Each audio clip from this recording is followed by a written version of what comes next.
Good morning, guys. Good morning, everybody. How's everyone doing? Well, as you can see, we do not have Pilgrim with us. He is not feeling well today, so he's going to take a knee for this week. Hopefully we'll have him back next week. So all you're going to get is my ugly mug at this point. Good morning, good morning. Hello, Blues Traveler. What's happening, man? Hey, hey, hey. So, that being said, what's going on with me on the channel? Lots of stuff, actually. Later today, I'm going to be streamcasting DCS BFM, a tournament, a small tournament that DCS World and the BFM ACM Clinic will be putting on together. So myself and DCS Low Blow are going to actually streamcast that. I think we have about 10 competitors in a bracket system, and they'll fight each other through till we have a winner of the tournament. We're going to get into the VR space and kind of talk about the BFM. Check that out. So if you're interested in that at all, go ahead and come on by. It's DCS Low Blow, LOWBLOW is his name, and he's got a Twitch channel. I'll try to remember to chuck it down there on the description, but I may not have this thing done before I start that for the recorded version that we put on YouTube. So if you're interested, check it out. What else am I doing? 100 Battle Challenge is ongoing. You can see that I have the, well, that's the Lorraine. That's not the guy I wanted there. Let's see. Let's get over here. We have the 122S is the one I think that I'm getting closest to, and I've been playing a bit. There it is, the ISU 122S. This is a pretty good premium casemate, guys. Man, it will chuck some rounds downrange. What's the DPM? Look at that. 3,811. Plus it's tier 7, which is a pretty fun tier to play. You don't see any 10s. You do get to beat up on 5s on occasion. This thing is a beast, and I am running it at 68% with 84 battles. That's a casemate, my friends. This thing is an absolute monster. If you're a casemate, hey Stickler, how you doing? Good morning. If you are a casemate guy, you know what else is great about this tank? I think my voice just broke a little bit. Puberty again. Oh my goodness gracious. You know what else is great about this tank is the accuracy is pretty decent for a Russian TD, which Russian TDs are not known for that. And while it does say 0.38, it feels a lot better than that. That surprises me, to be quite honest. I'm here to talk about the accuracy, and it's telling me 0.38. I don't know about that, man. I find this gun to be quite accurate. I think it's, is it a 122? Come on now, how do you find that out these days? Used to be able to look at it right there, it would tell you, but now it just has, you know what? What is with War Game? They give and they take away. Why do they do this to me? Why do they do this to me? It used to be you could hover over that. Actually, you had the modules down there, and you could find out stuff like that. What you couldn't find out was shell velocity, so they're like, here's your shell velocity. Now you can see that. Now you don't know what gun is on it. My goodness, let's go to the research. Here we go. It is a 122. Well, I stand corrected. I stand corrected. I thought for sure that was like 100 millimeter. All right, there you go. Doctor Who US. Good morning, good morning. Good point, good point. It does come with a Brother in Arms crew, so that's very nice. You can see I do not have that crew in here because I moved them somewhere else. I have no idea where. In fact, this is an ISU 152 crew. We've talked about that before in the past. My crews are all, my crews are a mess. I don't care. I really don't. All right, so we're doing that 100 Battle Challenge. I'm doing pretty well in this thing, actually. So let's take a quick look here so I can do some low-key, as my kids would say, bragging. Low-key bragging here. Hall of Fame. It is the beginning of the month. We got to go through the requisite crash of that little section. There we go. So I'm actually doing pretty well on it. 5,400. I have 9 more battles to hit 30. We haven't had a lot of people hit 30 battles in anything. It's only the 11th day. But as of right now, if I had the 9 battles and maintained 5,400, I'd be #1. But you'll see a lot more people filling those ratings. WZ120-1, I finished that one. My try-hard Chimera, I'm doing all right at 57. And there you have it. So that's what I'm doing. I'm doing the DCS thing. I'm doing the 100 Battle Challenge. All right, so some of you have asked for a new players. It is Stickler. It is the low. I'll talk about that in just a second. Some of you have asked for a playlist for new players. So if you go to my channel, my YouTube channel and look at playlists, there's a playlist now called New Players Start Here. And I've gone through the last year and picked out all my basic analysis and basic gameplay videos, things that touch on the basics for new guys. So there's probably about 170 videos in there. I didn't go any further than a year. You know, remember I was putting 2 videos out for a lot of the year, so there's, holy cow, I put a lot of videos out this year. But there's about 170, so if you've got a new player, steer them in that direction, or if you're looking to brush up on the basics, or you just want, you know, it does say new players, but also improving players. If you're looking for a back to basics kind of playlist, that's the one. Yeah, my most played. Let's talk about that real quick, because the reason the low has so many battles in it, and a relatively low victory rate, is that was my first premium. And I played the fool out of that thing, grinding credits and crews. You can see I did the same thing really in the T-34. The IS-6 was not necessarily a crew trainer. That was me tryharding with a preferential tank 3, 4, 5 years ago when preferentials ruled. Back in the day, preferential was a huge advantage for a good or average player because you never saw 10s. That still exists, but there's so much power creep around the IS-6 now that it just can't really hold its own like it used to be able to, even against tier 9s in the old days. It was a beast. You can see I ran a 65%. That's well above anything. All my preferentials are like that. The IS-6, I think the 112, 61% down here. And the WZ is not far off. Could have swore the WZ was up here too. There it is. 62%. So you can see overperforming in those preferentials, which I don't really do anymore because of power creep. So that's the reason why you've got the low in the T-34 and the IS-6. I just love the Type 59. Again, don't play a lot anymore. In fact, of all these tanks, the only one I play even sporadically at this point is the KV-2. I'll play the low. People have asked for it, so I've done it on stream a bit. But I don't just get out the Lurva and play it. The KV-2 I'll sometimes just play for fun. Sometimes the Type 64. The rest of these I rarely ever touch. I think the Scorpion, if I feel like making credits, I'll chuck some games in that thing. What else? Almost none of these, man. I'm really concentrating on the Hunter Battle Challenge thing, to be quite honest. All right, so new players. Next stream will be tomorrow on Monday. Expect that from 9 to 12.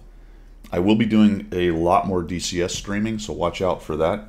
I hope you like it. If you don't, copy, understood.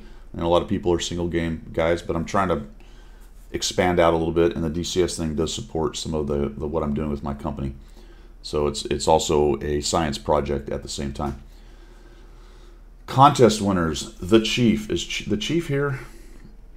I need him. Chief, if you watch this recording, or you're actually here, let me see who's in chat. Doesn't look like he's here. He's probably on a trip, to be honest. I need you to let me know what you want. You won the $20 prize. I've already given out the $40 and the other $20 prize. So the Chief needs to get his name to me. Also, too, and in addition, Johnny H. I need your in-game name. I don't think you're here either. No, it doesn't look like it. So if you see this recording, I need your in-game name so I can get you the boxes. I apologize for the boxes and the footlockers and the key thing. It was a fucking disaster and not of my making. If you guys won keys or boxes, I gave a few out before they canceled it all, and you didn't get it, let me know. I'll give you something equivalent. We'll make it right. Good old Guido grind. Yeah, baby. Last thing on the DCS thing, since we're doing World of Tanks, but there's a video yesterday that I put out of a virtual BFM sortie with me and my partner Slick1212. Pretty cool stuff. Check that out if you would like to. All right, guys, let's roll. Let's shill. It's hard to shill when you're alone, man. First of all, since Pilgrim's not here, I'll go ahead and shill the Guido mug. I got it out today. That's some good coffee, man. Anybody else got coffee? Who's doing some coffee? Rackster got his keys. Excellent, excellent, excellent. I'm glad. I'm glad some of them did go through. It's dredging up bad memories at this point. So let it go. We'll just do that. All right. Let's shill. Yeah. I got that comment actually. BFM is basic fighter maneuvers. So it's going to be visual fighting typically for a gun solution, meaning I'm going to take a gunshot, can also use heaters and really any missile that has the WES to do so close in. Might as well, I'll just go on that little tangent a little bit anyway. Unfortunately for me, fortunately because I have a lot of knowledge, unfortunately because I have that knowledge, I can't talk to a lot of the BVR, beyond visual range stuff, like shooting missiles at long ranges or medium ranges or really any range. Any numbers or tactics, I'm unable to talk about, just based on clearances and all that stuff. But I can talk about visual fighting and shooting the gun and BFM techniques and tactics and that kind of stuff. So that's where I'm concentrating. I'd love to go into the BVR stuff, but I just can't do that. I am unallowed, which is fine. So there you go, basic fighter maneuvers. There's also Acm Air Combat Maneuvers, which is multi-bogey environments, more than 2 airplanes fighting, whether it's 3 or 4 or whatever. Typically also in visual range. All right, cool. Let's get back to tanks. We are going to English breakfast in honor of Pilgrim. All right, Stickler, that's awesome, man. That is awesome. What? Blues Traveler just put some numbers down. What? Is that what you're drinking, Blues Traveler? Or is that the cost of your coffee, or what? Not really sure what that is. The world's premier coffee talk channel. Hoo-ha! What's up, Wayne? Oh, oh, we're gonna get to that, Blues. We're gonna get to that. I'm gonna save that. Yes, 5,325 coins. That is a fact, as you can see by the number. We're gonna get to that. We're gonna get to that. All right, let's do some shilling. First things second. Witching Hour. Witching Hour is the code for What's Next, and it will get you your mission for this week for 50 extra tokens or points or whatever they are for tank rewards. So make sure you put Witching Hour 10202 Whiskey India Tango Charlie Hotel India. I'm so bad at this now. Where is all that gone? November Golf Hotel Oscar Uniform Romeo 10202. My goodness gracious. The CRS is real, man. The CRS. Why is that not showing up? See, this is starting to irritate me now. Here we go. Boom. All right, now it's showing up. So the What's Next code, Witching Hour 10202. Get you a mission. I think it's kill 10. It'll also get you 5 personal reserves for crew, I believe. So make sure that you put that code in. Make sure you put that code in. Let's look at the premium shop, folks. What do we got going on? Not much. We're kind of in another pause kind of time. There's still boxes. If for some reason you want to chuck some more money at Wargaming, you can do that today. And that's going to be done at the end of today or early tomorrow morning. That's it's over. 17 hours, people. I have a Type 64. That's a great Tier 6 light tank. If you're looking for a premium light tank, that's one of the better ones at Tier 6. You can still get a 244. I don't know why you would do that, but really, if you just had to have one, you can get it. The Brit Panther is here. Check it out. Brit Panther. This is a okay Tier 6, very large Panther. I'll tell you one thing it does nicely, folks. It rams at Tier 6. If for some reason you have some kind of weird ram fetish, I don't know why I said that. Just ignore that. Ignore I even said that. That's a path I do not want to go down. But it does ram really nicely. Gold-wise, standard stuff. I don't really have anything to add in there as far as getting gold. Premium count is the same thing. So this is going to be fast because it's just there's not a lot going on. In fact, I don't know if there's any Tier 8 specials unless you get down to the exclusive stuff. Yeah, look at that. Isn't that interesting? There's that word. Yeah, Pilgrim is not feeling good. Pilgrim is not feeling good, Wayne. So have a thought for the young man, and hopefully he got chat banned. He's working on it, Wayne. Yeah, man. So just have a warm and fuzzy thought for old Pilgrim. Hopefully he heals up quickly, and we can have him back next week. So no Tier 8s. Other than these exclusive things are really on sale. I think we're really just waiting for, you know, Thanksgiving and Christmas and all that good stuff. Hello, Kedge. Good morning. Specials wise, again, boxes, a few of these tier 6 kind of premiums that they've got out, and that's it, folks. I mean, that was a lame attempt at shilling. I will say, while the boxes can sting you, I think they're not a bad deal, but you can lose money on them. So let's just leave it at that. But for $10, for $9 and 10 lockers and a shot at getting a premium, I don't know. It's your money. You guys do what you want to do. Yeah, Wander Jar. If you can knock a premium out, for me, it's actually a really good deal if you have the premiums. The gold's fine. I mean, you end up with a lot more value than the $9, but you have to hit it. And per 13 Disciple and some of the other CCs, it's about a 2%. So that's tough. You know what I mean? That's tough. I think if you bought 100, which would be expensive, clearly, you're probably almost definitely gonna get well more than your money's worth. But that's dropping $90. So there you go. That's math in public. Am I right? I think it is. Execrable. Yes, it seemed like that, but there is some data from the other CCs that they did get, even when they didn't own a couple of the premiums, they did get some doubles without owning all of the premiums. For me, I can't prove that at all because I owned every one of them that they were giving away in the boxes. But I think 13 and a couple other guys were talking about they did eventually hit a double when they didn't have one of them. So I think that's an odds thing. Like, do you have 2/3 of them? Well, I don't know.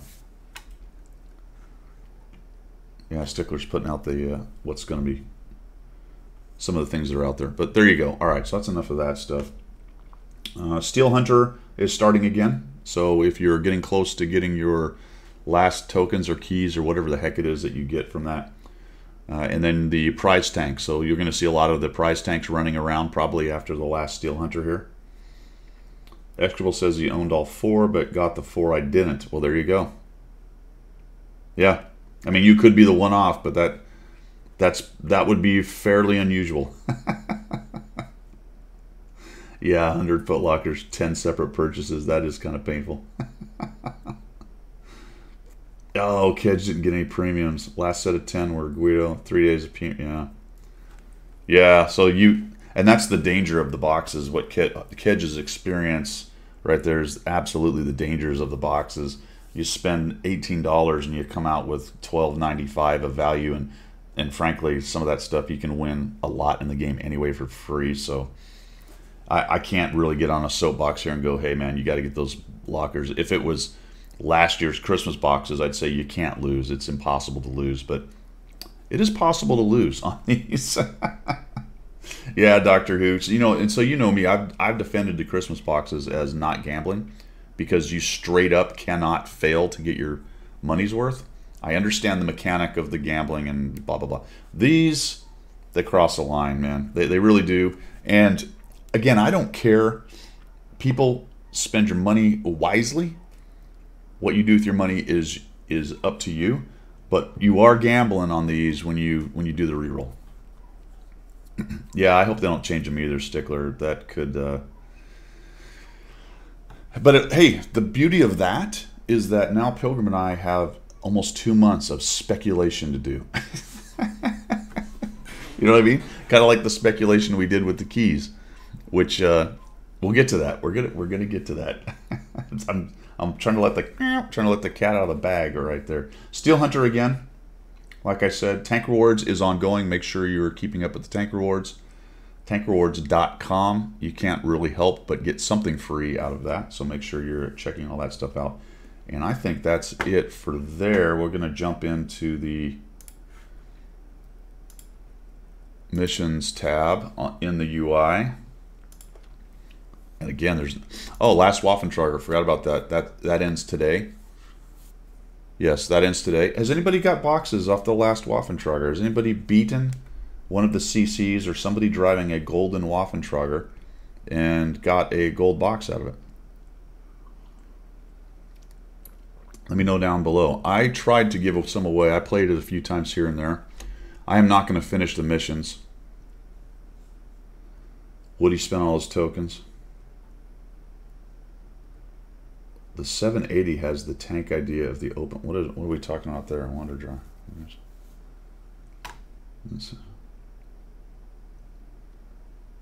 For the king. Yes, happy lunchtime, man. Cheers to you. APA did it once and got nothing. Was it one box? Yeah, it was kind of, I don't know.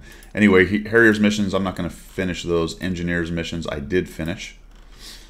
Anniversary missions during break. Isn't this interesting? You can still get, no kidding, today, I think this is the weekend mission. You can still get 20 more keys today if you finish that mission. Tanks and medals, that's ongoing through the month.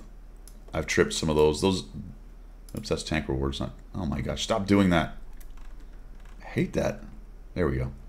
Tanks and medals ongoing to October 15th. So that's a weird date, isn't it? It's in the middle. It's Thursday. Oh, very strange. All right. These seem to be halfway through the month, so I think the next tanks and medals will go for the last half of the month. Which of the 3 tanks from Steelhunter is the best one? That's going to depend. I know that's not the answer you want. Char Future or the AE Phase 1. I'd stay away from the 777 unless you just have a real need to have that tank. If you play lights, get the Char Future. That's easy. If you're a light player, dude, I'm telling you, that thing is overpowered. It is awesome. But it is a medium, right? I'm pretty sure it's a medium. It's a beast. I did really well in that tank, playing it like a beast of a light tank that was also a really good medium. Yeah, 777 is very average. Very average to slightly below average. I would agree with Wander Jar on that. And the A Phase 1 is pretty good. So if you're more of a heavy guy, I'd go A Phase 1. If you're more of a light medium guy, I'd go Char Future. And if you got both, then you obviously get the 777.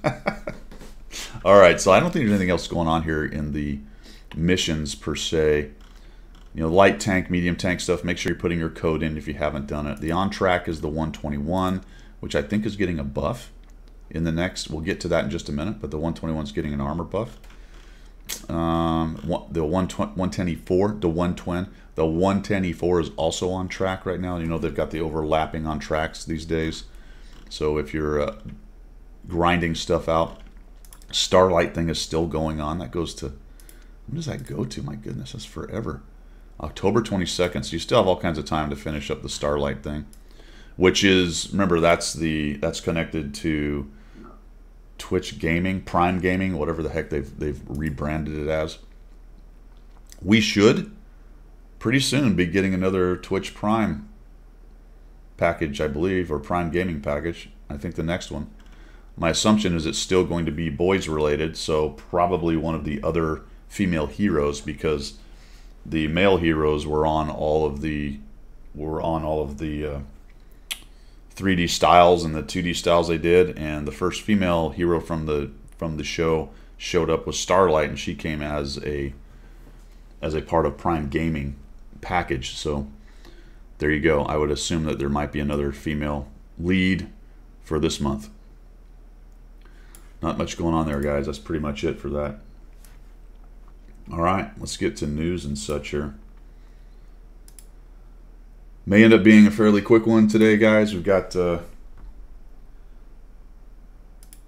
don't have the usual banter with the partner in crime, but I am able to keep track of the chat a lot better, so that's good. Equipment for the Char. Wanderjar says vents, optics, vert stab. That's pretty good. I would agree with that. That's not bad at all. I suppose the rotation device might be a player, but I don't know what you would get rid of.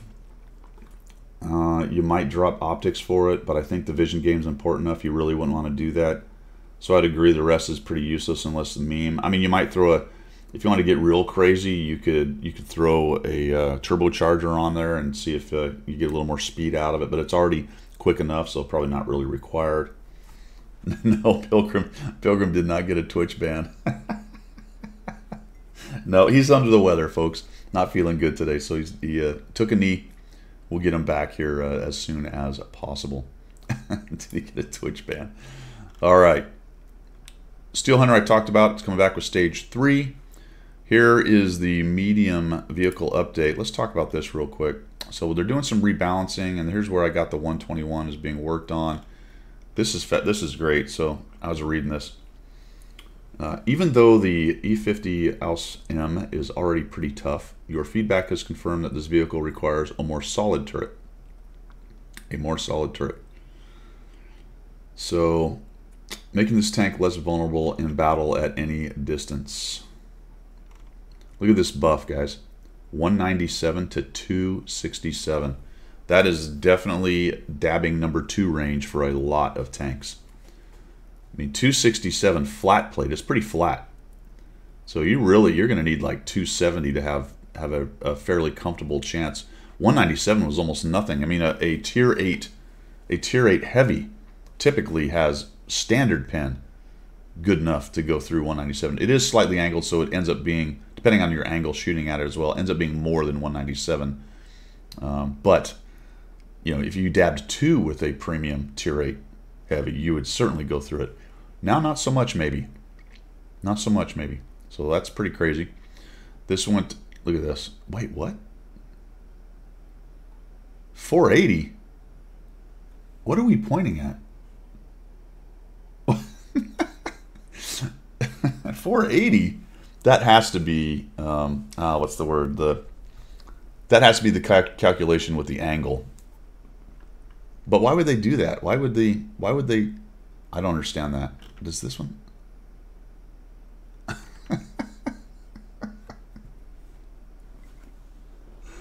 I'm a little bit stunned. I don't understand this number. Does that mean the actual thickness is 480 even if you're shooting it from straight on? Or is somebody goobered up and this is the relative number from the angling? Effective. Is this the effective from the angling, or is it actually 480 thick? Because that's usually what these numbers mean. That 480. That doesn't make any sense, except the same thing is down here. Not as much, but the same massive increase. That's awesome. So I don't know. Good. That's a. I don't know. Yeah, it looks like the lower plate is still garbage on it. So this is just for the turret peaking action, which is what the game is about, really, at the end of the day. So it's going to become a much stronger turret peak. Of course, it's still got the big hatch, so that's the weak spot. Like you said, that's a weak spot. This is actually not that strong, really. I don't remember what its thickness is, but probably something like this, maybe 190 or 200 or something. So E50 is getting the same thing. Here's the 121. It's getting a upper plate thickness increase from 240 to 270. That puts it in the range of bouncing some of the higher pen guns out there potentially. It's got a fairly decent angle. And the 34-2 is actually getting, look at this. This is pretty big. This tank has needed a buff for a bazillion years, ever since it came out. It's been terrible since the day it showed up in the game 5, 6, whatever it was years ago. I don't know if this does it for it. It's going to be a pretty cool upper plate at 200. What else has happened? 234-1 is getting some numbers buffs, but this doesn't say anything about the T. Oh, there we go. Undergo symbol hit points. Okay, so they're getting hit points. Their reload time and aiming time will be reduced. There's no numbers there on this particular advertisement. All right, so there are some more buffs coming to the T-34-2. That'll be interesting. I wonder if it'll make it competitive. I like that. Leopard Prototype A is getting a slight nerf. That's been known for a while. The gun will not be quite as amazingly accurate. I don't think this is going to hurt it too much, to be quite honest. Aiming time, 0.1 second more. This is probably the most significant, the dispersion during hole traverse, so while it's moving. Although they may now be movement while holes traversing. That's pretty big. That would be noticeable. 0.1 to 0.12. those two added together is going to be a big difference when you're spinning everything and snapshotting. It won't be quite as accurate. And of course, the Object 140 needed a buff, right? Did the Object 140 need a buff? I don't know. I don't know. Oh man. Well, this is not, well, shoot. This is not good, folks. I did not start recording, so now for everyone who's joining on YouTube for Coffee Talk, you missed about half of it because I am a Muppet. And I did not press record until just now. Man, I need to engineer. So what I will do for my YouTube Coffee Talk people, I apologize. Down below will be a link to the VOD video of the day or whatever of the Twitch stream. So you can go watch Coffee Talk there. Yep. Yep, I can probably put the whole thing to YouTube, can't I? That would be easier, Blues Traveler. You know what I would miss, though, is I wouldn't be able to do my intro and all that crap. But that's a great idea, so I'll do that. I'll do that this time.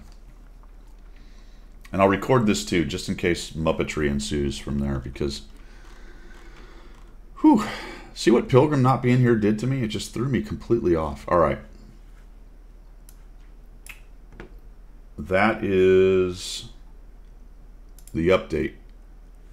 Timing-wise, I have heard maybe this week. Common Test 3 is going right now. It's possible we get a patch this week or next week. I heard somebody say Wednesday, but I don't know. I don't have any essay on that. Yeah, COVID Muppet Hermits. I know, I don't have my co-pilot, man. Crew resource management right out the window. Gone. I'm a single seat pilot, man. I don't need that. I don't need crew resource management. All right. What else we got going on? We got a bit of a crew weekend. Get some barracks.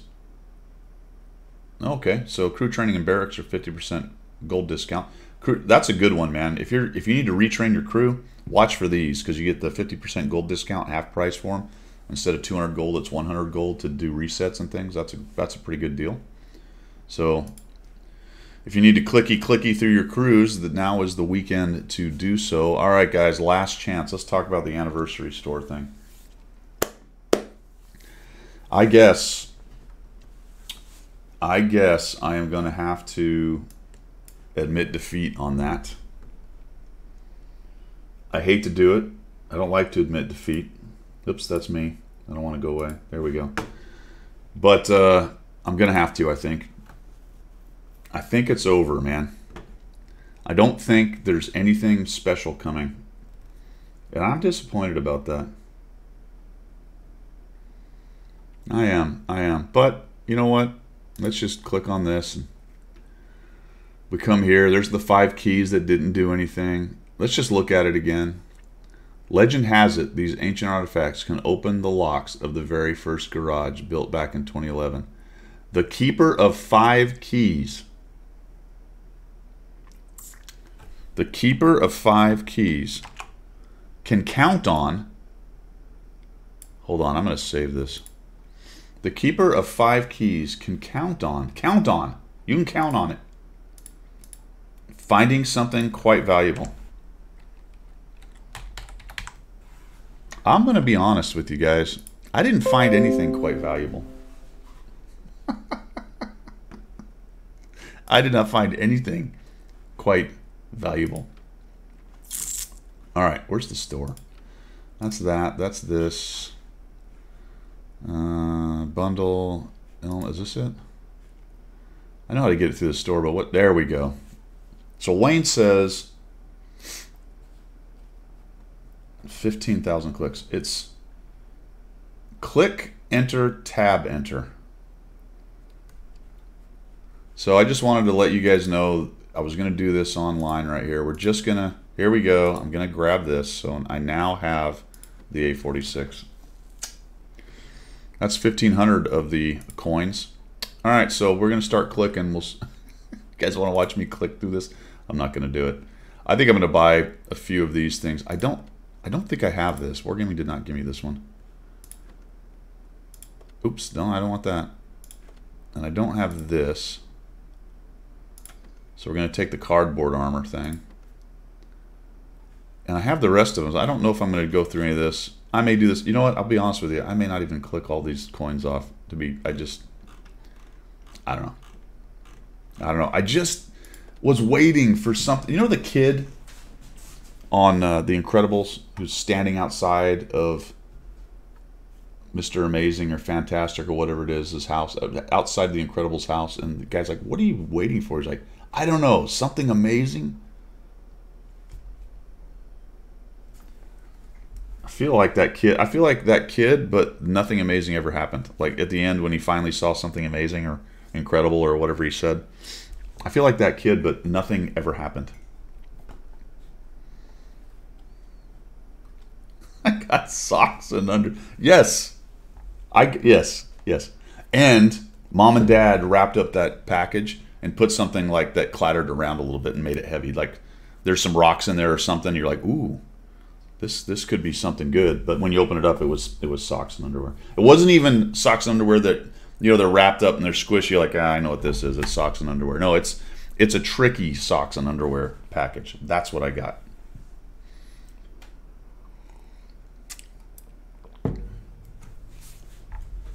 What do you guys think? I am now a little bit disappointed. Oh, let me get rid of this dude here. Let's see. Boom. All right. Was there two of them? No, just the one. All right. It's true, Execrable.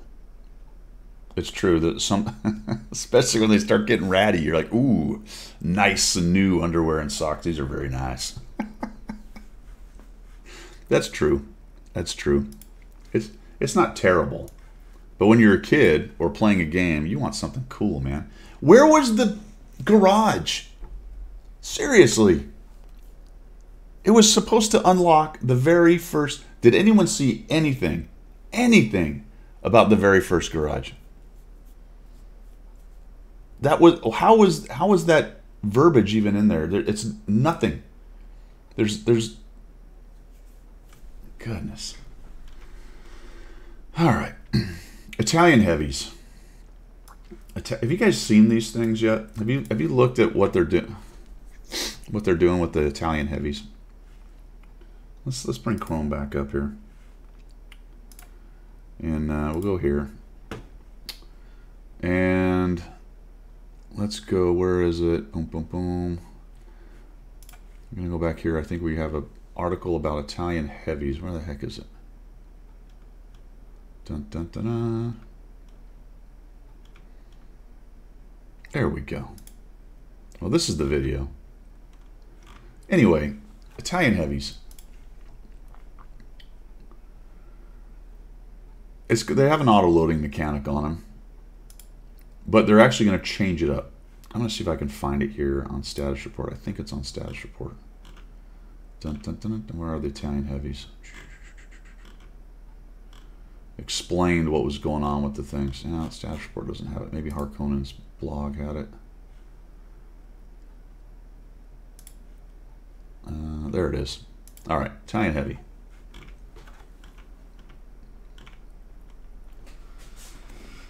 Tier 7, Tier 6. Looks like it's going to start at 7. So you're coming off the P43. It's going to be a kind of half line. So 7, 8. There's a premium, naturally. All right, so great. There's going to be a premium auto-loading Italian heavy that will be better than the Tier 8. All right, anyway. The Tier 7 is the only one without an auto-loading mechanic. So let me see. Bases. Trying to look for the mechanic. All right, there it is. At first, the heavy tank's auto-reloading will work the same as the medium tank. So this is going to be the Italian style where you fire and you reload. You can fire and you're reloading already. Okay, so you're never really out of the fight. You might have a longer reload for your given tier, but you're never really out of the fight. That's already a problem. Now we have more of these tanks, and they're heavies. The first shell is the slowest. That's the same, and the last one the fastest. That's the same. The difference comes when you start shooting. If you have one shell ready and the second shell is reloading, if you fire it in the Italian medium tanks, you have to wait full shell reloading time. In a heavy tank, after you shoot, The improved mechanic. It facilitates the gun reloading. A special marker will be displayed. The reloading time will start gradually decreasing. Once a marker turns white, the loading time will be halved. I don't quite get what that means. I'm not quite. I understand what they're trying to say, that the second round you won't lose if you're halfway through or whatever you're through on the second round. You don't lose all that like you would in the Progetto. So there's some, and what the half means, I don't exactly quite understand. The longer the shell reloads, the faster the next shell becomes available. That makes sense because that's what it just said. Take a shot before the shell reloads completely. Take a shot before the shell reloads completely, otherwise the next shell will be loaded as normal. What? All right, I'm going to look in chat because you're probably going to tell me what happens here.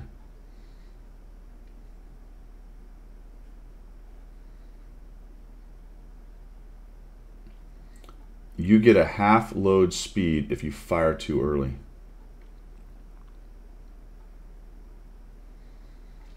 No, Bogey, because I think that the time for reloads are much longer. Like the first one's 19 seconds or something, so it is quite a long reload. Tent is you can get one shell left, and if you use the mechanic correctly, your DPM hasn't gone to hell like with the mediums. Yeah, that sounds about right. 6 seconds loading, past 3 seconds. Okay, so okay. If you at least wait for half the reload of the next shell, you won't lose your reload time. Is that what I'm getting out of it? And when that little white thing goes off, that's how you know. Right. Right. Okay. Still, though, why does it need that? I mean, why? Why on earth does this game need now 4? Is this the 4th auto loader type mechanic?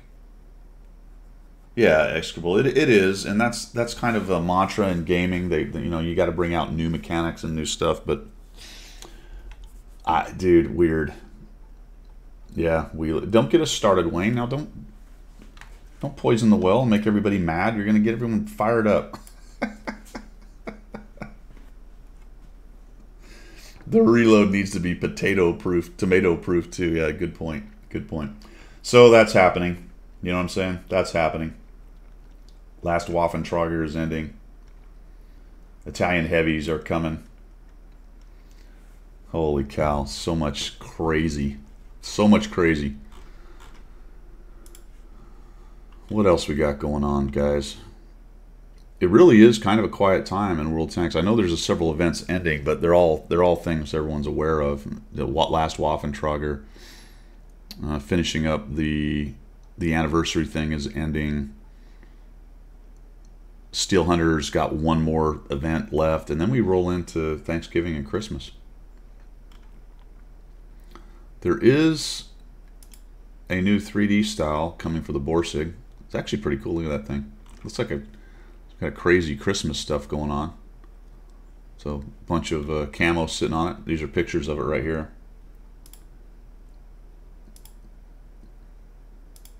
Kind of cool. So some extra things to gussy up your RHM Borsig if you want to. It's all good. Let's see what else we got on the status report. Yeah, man. I mean, it's... Oh, I wanted to talk about this. Forgot about this. So we got some more people kicked out of the game, in theory anyway. On NA, it wasn't many. It was 187, 120 first warning, 67 were banned permanently. Look at the numbers on the RU server. 21,962 accounts, first warning. 13,248 banned permanently. Holy cow, man. And the EU server got a large number. We didn't have as many.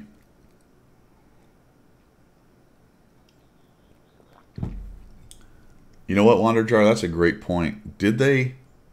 They're right. They just unbanned a bunch of people, didn't they? There was a. Did they do that? I don't. I remember talking about it. I don't remember seeing anything about whether it had been done. There was an amnesty, wasn't there? Holy cow! That's a great point. There was an amnesty, and all those unbanned people are busily getting banned again. That's it's a shocker. It's weird. It seems it's weird how a cheater would just. If you unbanned them, they would just cheat again. That's odd. Yeah, I don't think the RU worries too much. I mean, they are banning people, but they have I think they have a different attitude about that than we do. To be quite honest, absolutely, absolutely. All right. Well, guys, I mean that's pretty much it for today. Let's just open it up to questions and stuff. What do you guys? What's on y'all's mind, man? There just isn't a whole lot going on right now. Should we do a garage tour? Let's. Yeah, that's a great question, Bogey Blues, and I actually I answered you on that. Here's what I think, and that's what I said in the note. I believe when you play a game, let's just do it. Let's find out. How can we do this? Play one game with them and one game without them? It gets bumped to, what's ACT?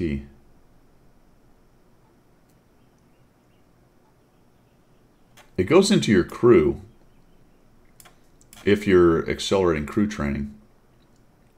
Right, so it goes into your crew. Okay, so ACT, I got you.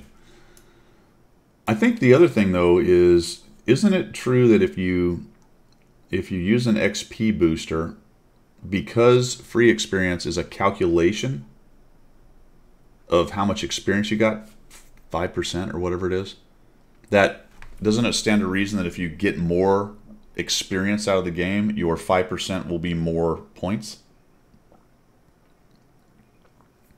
Does that make sense? So I think if you pop a booster, 10%, there you go. I think if you pop a booster, you also get more by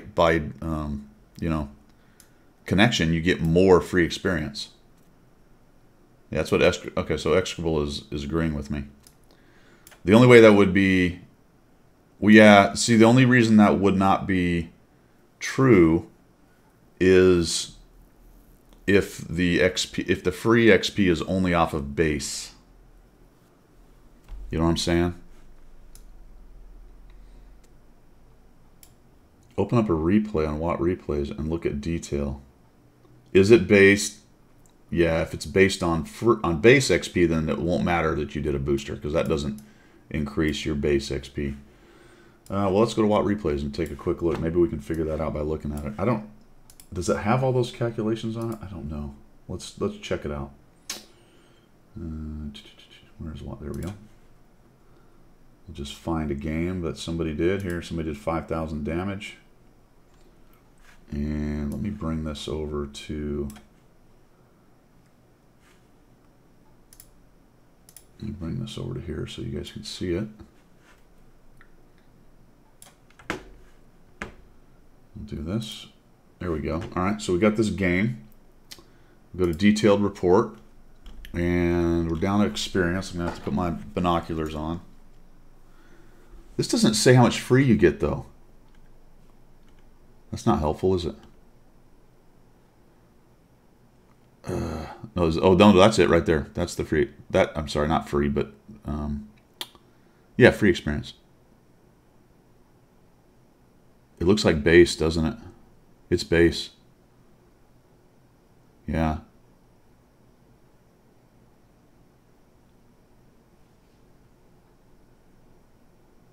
%. It is 5%.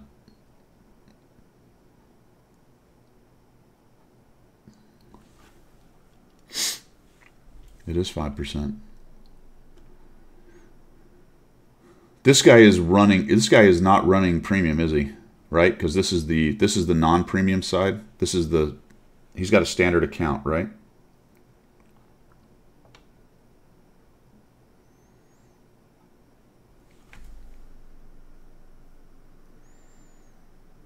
Yeah. Oh, this is the premium side. Ah, shit. Okay.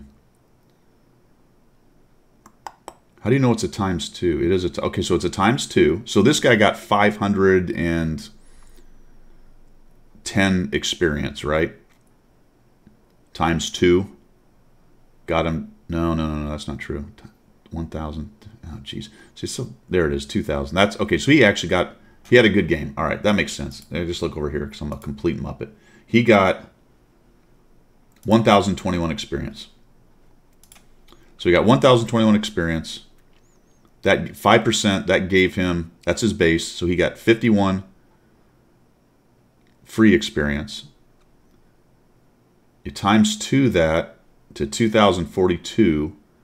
And then he gets the premium stack on top of that for a total of 3,064. Which gave him a total of 154 free experience, which is 5% of that. So there you go. It's not off of free. Yeah. I don't think it is. I don't think... You get 5% of base as the initial calculation, but you still get ×2, and you still get some off of the extra. Right? Because if it was purely ×2, he would only got 102, but he got 154. He got the full 5% of 3,064.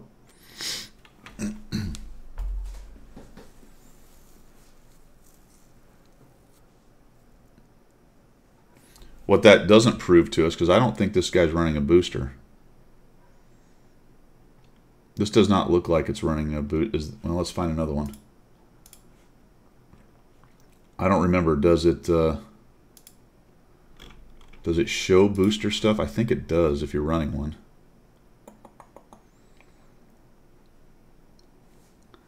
This guy got 47. Oh, he got some more for playing in a platoon too. That was 1,161. It looks like he got his premium. He got his premium or a booster. I don't know what helped with that. So he ended up with 71.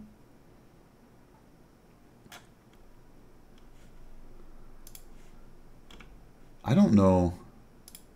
Are any of these people running boosters? Can you tell?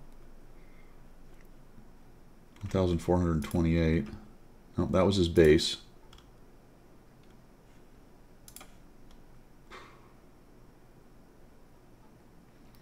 Booster equals, yeah. Where does it say that? Did I miss it?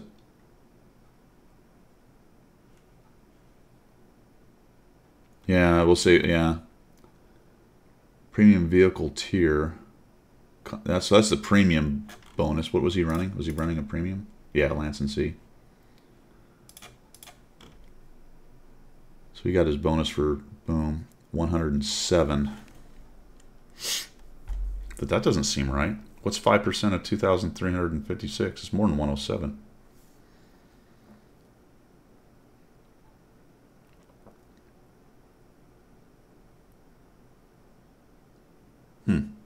That's weird, man. I don't know. I don't think I proved anything here.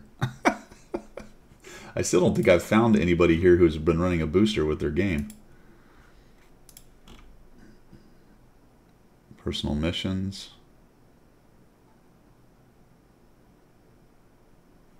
That's a booster. Is that a booster? You don't get free XP. All right, so that's not part of the calculation. See, that's... Why can't it just be 5% of your end experience? How is that so hard?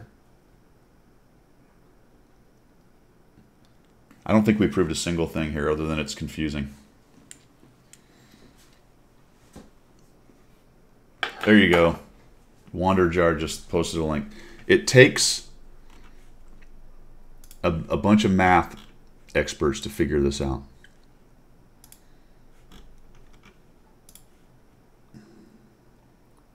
That's just with premium. I don't know, man. It's crazy. It's crazy. I'd like to say I was an expert on it and could explain it, but clearly I cannot. My goodness. Ask Pilgrim. Yeah, ask Pilgrim to do the math for us. Have him give us his expert opinion on how to maximize your free experience by selling free experience and doubling your experience. That's not nice. You shouldn't kick a man while he's down. That's not good at all. That is not good at all. Yeah, it looked like not a lot of personal reserves were being used in those games, did it? That was really strange. Man, I use them all the time, and I can't possibly use them fast enough. Only a couple times in the last few years have I ever got down to the point where I had not many left, and now I've built them up again. I got 235 of these, and I literally, every time I play, even if I'm going to sit down and play one game, I load 3 of them up, I play a game, and if I have to walk away, I don't even care. You'd gift them if you could, yeah. Yep. Get well, Pilgrim, for sure, man. Absolutely.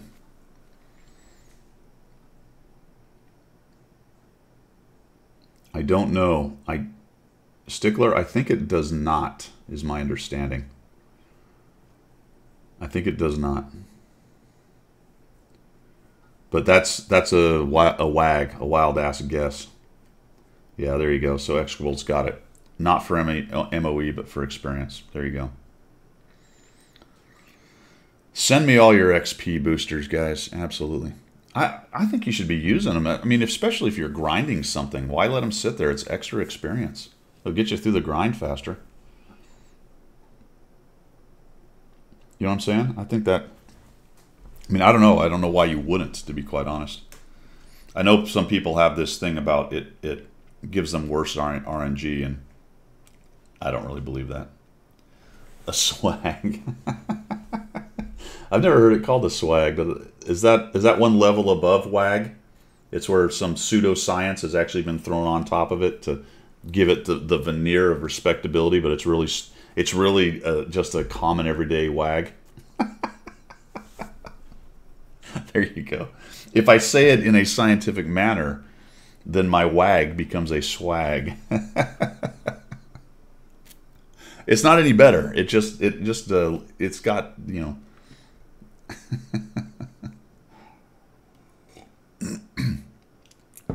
That's not a bad idea, Doctor Who.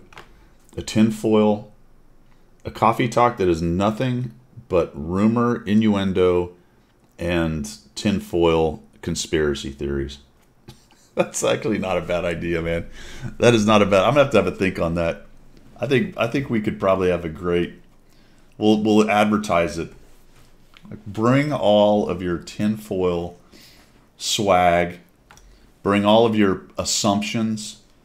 Bring all of your predetermined.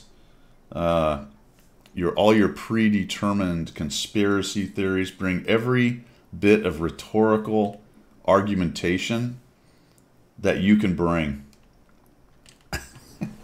And we will dissect World of Tanks, get down to its essence, and find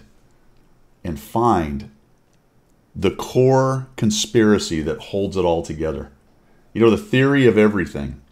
It will be the World of Tanks conspiracy of everything. Why is it all being controlled from the moon base? Why is it all being controlled from the moon base? And who is really behind the conspiracy that is World of Tanks? Can we we might be able to get to the bottom of it.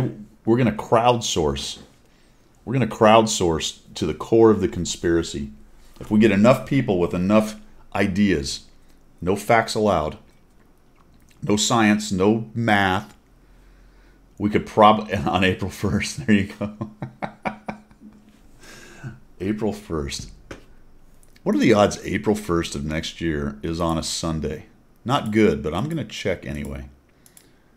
April 1st is, it's a Thursday. But that's all right. That doesn't stop us. I was just going to be super excited if it was a Sunday. But it's a Thursday. All right, that doesn't stop us. We can still do it.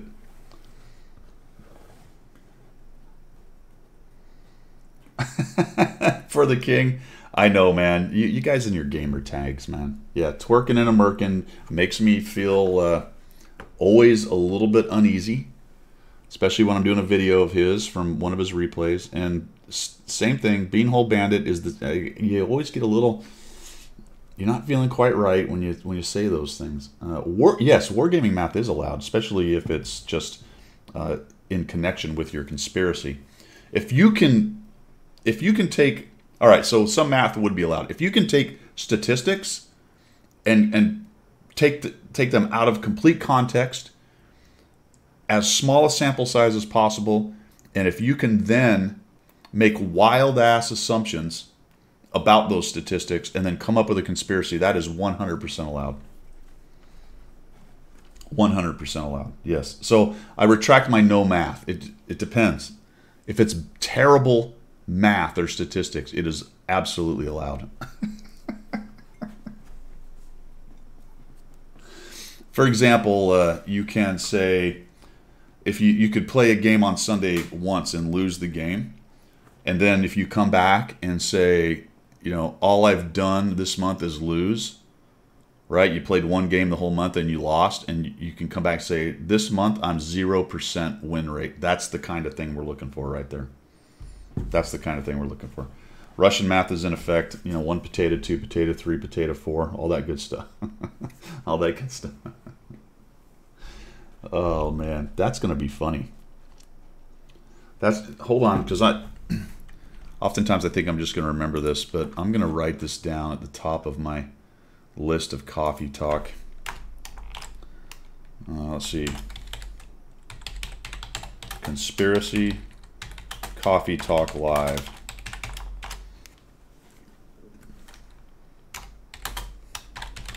Bring every conspiracy to the table.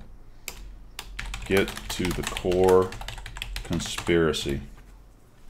All right. All right, that's happening. We may not. I might not even wait till April 1st on that. DCS Low Blow, what's up, man? Fight's on, brother. We're just finishing up here. I'm just having a chat with everybody. We're talking World of Tanks conspiracy theories here. No facts allowed. Just all the things people think about wargaming and how they're cheating them out of all their money.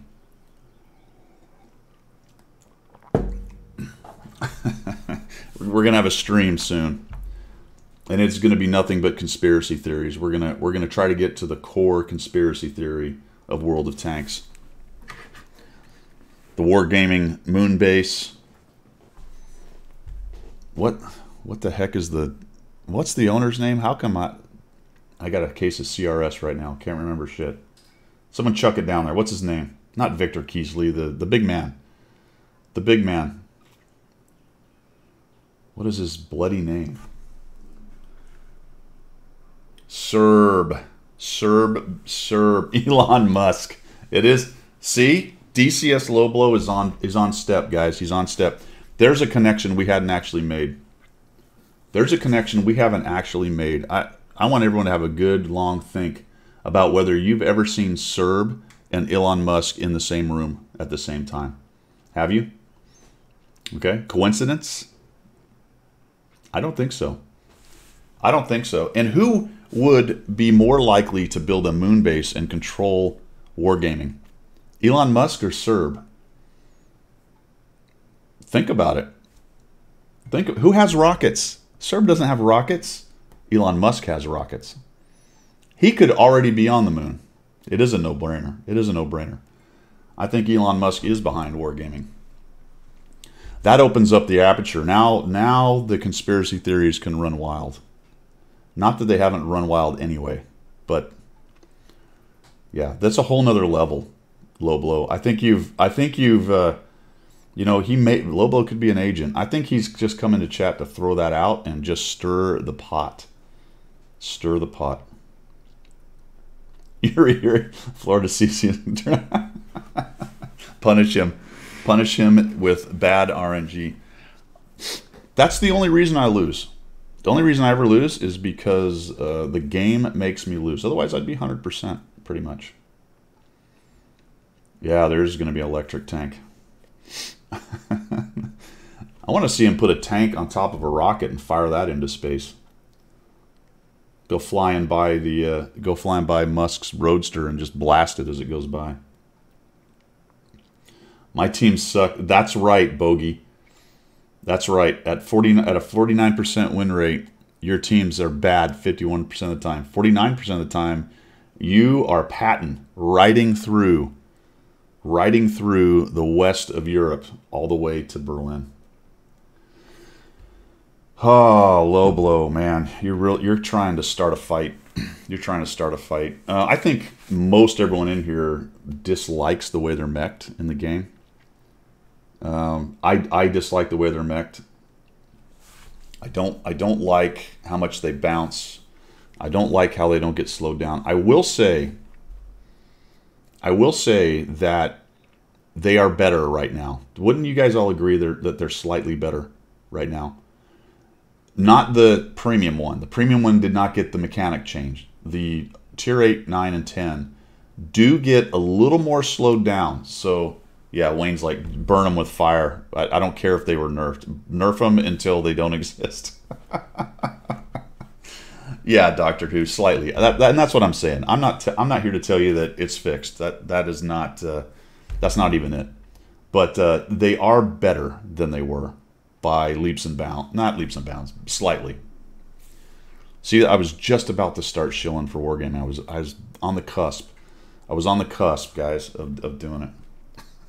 Fire.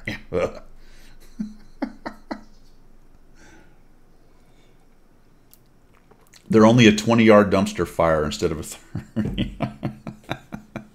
That's right. That's a fine how do you do right there, isn't it?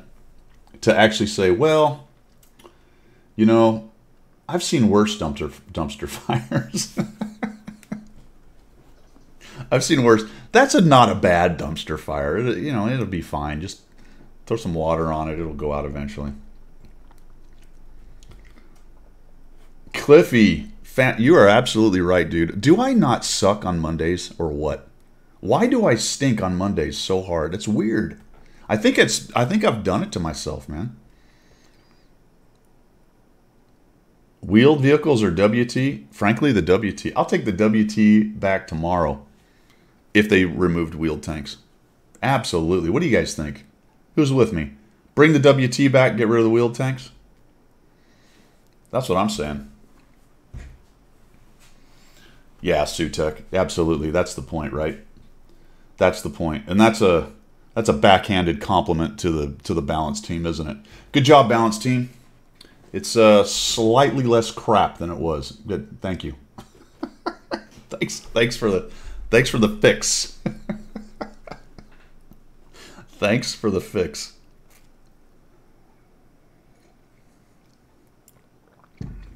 Project, you, sir, are an absolute genius. You are that is 100%. The gun's ineffective on anything but Artie. Their only job is to rage through and take them out. Oh my God, that's funny. They are a mini game within the game, and that's kind of what Artie is. This is game theory. Now we're getting into. Now you're getting me serious. When you design games or systems of any kind, and the game is a system. When you design games, if you build something in it that's too far outside of the rest of the game, it becomes problematic because it's hard to balance. And if it doesn't fit within the context of the rest of the game, it will irritate the rest of the players. So that's where you get, these magic abilities, the things that certain units can do but nothing else can do. And you want some of that in there because it provides variability and interest. But if it gets too far outside of the system, too far outside of the game itself, then it becomes too magical. And it is an overpowering or unbalanced or broken, depending on how you want to look at each one of those terms, part of the game. And artillery is a lot like that because of all the things it can do that nothing else can do. And I think game designers, to a large extent, will focus on that a little too much. Because you'll watch them as they're talking when they're doing interviews and things like, I got this game, we got this unit and it does this special thing and nothing else can do it. And every time I see that or hear that, I'm like, oh God, here we go. That is going to be some kind of exploitable power in the game or exploitable unit or whatever, and it's going to cause problems. And they're going to have to nerf it or remove it or make more like it. So now that's really how the game is played.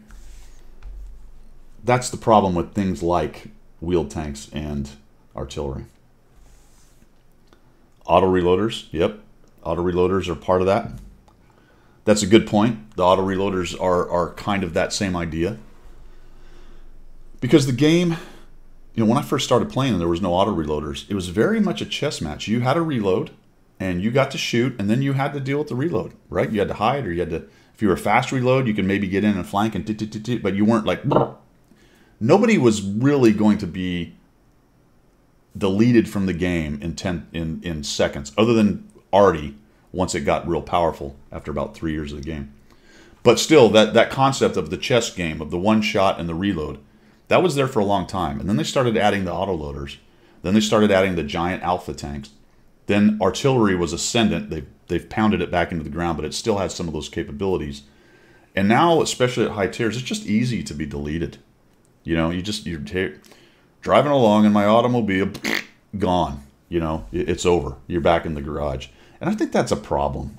That's not really, to me, a World of Tanks, which was more of a chess game, vice a first-person shooter kind of game. And DC or Loblo will recognize this as doing the BFM, the DCS BFM. That's very much a thinking game. Now you can be deleted quickly in that as well, but the prelude to it is very much a chess game of power management, lift vector placement, things like that. And that's a lot like what this was. Not the same mechanics of that, but the idea of the relatively slow-moving, stately pace of the game, which has really been lost. Yeah. Counterplay to Artie is clicking the... Yeah. Oh, X-Scroll, dude, absolutely, man. If you guys don't do that, you need to add that into your repertoire. If you get hit by Artie, because you'll get the direction indicator, click on where that came from, man. Because sometimes the other Artie... Two things. Number one, other Artie will sometimes try to counter, and that's fantastic. Two, everyone knows where it is and can kind of plan. You can't completely avoid the artillery, but you can plan on how you might want to move. And at least end game, if I'm like, all right, I need to kill the Artie. Yeah, he said it's right there. I bet it's nearby that same spot. So lots of reasons to click on where that is.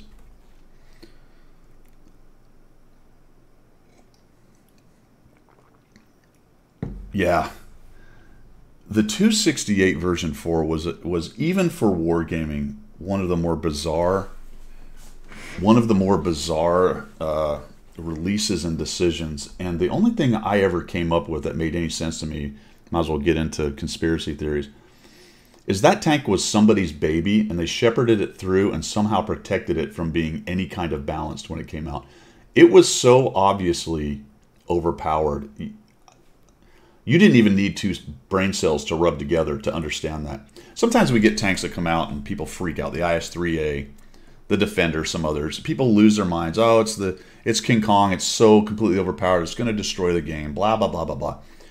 That usually doesn't pan out. They are powerful and they do cause problems and they can be broken and sometimes they get nerfed. Not often as they should. But I'll tell you what, that 268 version 4 was a special kind of stupid case. Because it was incredible. And the proof is in the pudding. The proof is in the pudding. You release it, some people start figuring out how good it is. Do you remember how many of those damn things there were in the game after about 3 or 4 months? I mean, you couldn't swing a dead cat without hitting one at tier 10. I mean, they were everywhere. Not to be mean to cats. I have a cat. I love cats. I'm just kidding with that. But what is that saying anyway? That was a saying we had when I was a kid. Swing a dead cat without hitting something. That's a bizarre saying. I don't even know why that's in my lexicon, but it is. Yeah, Clan Wars was covered with them. So this is game theory and gamer stuff too, which is something I'm really fascinated by, and I study and I'm actually working in professionally. But when the game is released to gamers, they figure it out pretty quickly. Gamers are min-max guys. They want to win, and gals. Gamers want to win. They want to take the system you handed them. Here's a game. And they start digging in, dude. If it's a good game especially. And they are going to figure out everything that works and doesn't work and what's the best and what's the worst. And despite whatever your programming and design philosophy was, it doesn't matter. You know, you hear developers getting like, well, you know, my intention was this and this and this. And I'm like, brother, your intention is out the door the day you release it to the public. I'm glad you have them. You got to have a plan, and you need to keep developing, and you need to come up with an idea of how you want it to go. But just understand that once you release it into the wild and something goes the way you don't like it, your intention doesn't mean jack shit. Nobody cares about your intention at that point. People grabbed the 268 V4 and said, Mongo push kill, right? The Bobject, because it just was that stupidly overpowered. Oh man, I love that, and I think game designers miss that. You know, a lot of them want to be these kind of visionary, these boutique visionary. I'm going to bring this new thing to the table, and that's great because you got to have that. You do. That's where new stuff and innovation comes from. But you have to be realistic that if it's not going the way you thought it was going to go, you have to adjust fire, right? And you can't be surprised when humans grab your wonderful baby, your creation that you worked on so hard, and they go in a direction you didn't like. Because you built it, there it is, and they figured it out, man. You know? I don't know. That sent me off on a tangent, like you read about right there. Let me catch up on chat because I've been babbling.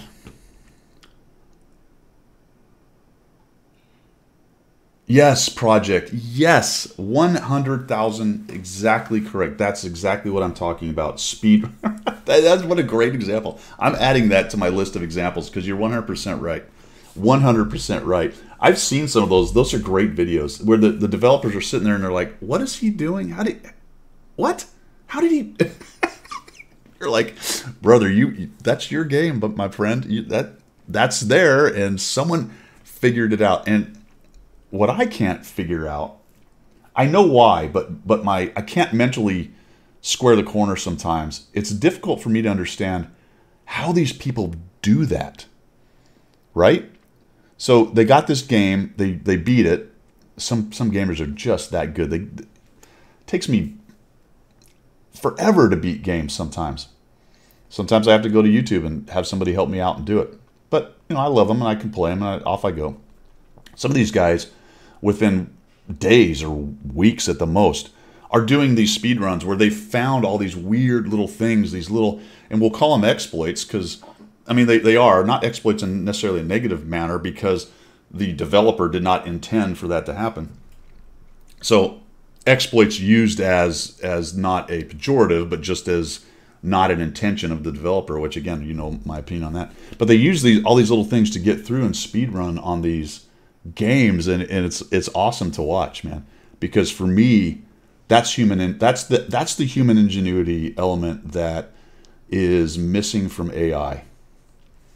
Right? I don't think an AI comes up with the idea of figuring out a speed run, mostly because you program an AI and you tell it what it wants to figure out. But even so, I don't think an AI ever, even if it somehow attained consciousness, it ever goes, let me figure out a speed run for Borderlands. Why would it care?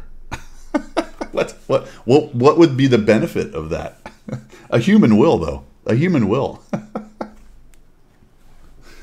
Oh, man. Wargaming's balance approach makes imbalance more likely because they tend to do few major changes. Yes, yeah, I've talked about that a lot. Incremental improvement. That's yeah, we're going to get into another big subject here, but software development, iterative, incremental software development. I can't think of the word right now, but my buddy actually does this with Amazon and was doing it with JLR. Slick 1212. This is a high-powered software development manager kind of guy. The iterative development process that has come forward in software development, I don't know if Wargaming has really been able to do that yet. And I think the proof of that is how long things go before they get fixed. And when they finally get addressed, they're these great big hammer blows. It's a big company, this is a pretty big game. There's a lot of moving parts. You can't just tweak everything 24/7. You do have to have a plan. All that stuff is completely valid. I'm not going to sit here and say I would know how to do it. But I will say, as a customer, as a power user, I believe that I don't see enough incremental change. I will say it's improved a little bit. I like the medium tank rebalance effort. It looks like an attempt to make small incremental fixes to things that have been needing that for a very long time. So I like that. Does it keep going? I don't know. You know, remember Rubicon was supposed to be this great big rebuild. That's kind of what I'm talking about, where you sit there for 6 months. You have 2 6-month plans, and you do all your coding and development, and then you drop it, and then you do another 6 months. And if something comes up in those 6 months while you're working on something else, you don't have any agility to move to the other thing. That's a problem in today's development cycle. Yeah, Wonder Jar, that's working as intended. Yeah, Project, we've talked about that, my friend. We've talked about that. The fact that they won't touch premium tanks, that hurts them. It's hard to balance a game when a large chunk of the tanks, and getting larger at this point. In fact, there may be more premiums, or at least as many. There has to be half to as many premiums as there are tech tree tanks. It's getting close. If you consider that they took out all of the, what are they, special tanks or whatever the hell they call them now. I think the tech tree is not too much larger than your premium tank pool. And you're gonna have a hard time balancing. But it could also be that there's a point in a game's development life where you just go, whatever. It's on autopilot. Yeah, we'll just keep chucking them out, and at some point we won't be able to pay the rent, and we'll shut it down. You know, I don't know.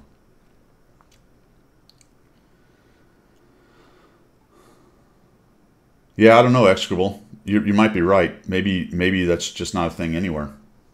I get it. It would make me a little bit angry too, but I've said it before. I come at it from a different angle because I'm a power user, and I'm more about the game. I wouldn't bother me if you tweaked. I didn't say nerf into the ground, but if you tweaked premiums to bring them a little more in line with other things. But then you start getting into the idea of, oh, so do we just make everything the same? If they all have the same stats, who would care, right? Yeah. Hey guys, it's been awesome talking to you guys. That was actually a lot of fun. I think we'll add a little bit more of this back and forth, especially when Pilgrim gets back as well. I need to take a break because I also need to set up pretty quickly with, I think he's bailed, but I need to set up with Low Blow and get ready for the BFM streamcast that we're doing. That's going to be 10 Central. So about an hour and a half from right now. I appreciate everybody coming by. Thank you so much. It was good seeing everybody. Hopefully Pilgrim is back next week. You can expect a stream tomorrow. On Monday, maybe Tuesday, we'll see what's going on there. I'm probably going to stream some BFM where I get my rear kicked by the awesome BFMers and DCS. Hopefully I can start learning, getting a little better at that. That'll be cool. And that's it for me right now. Cheers, everybody. Thanks for coming by. Later.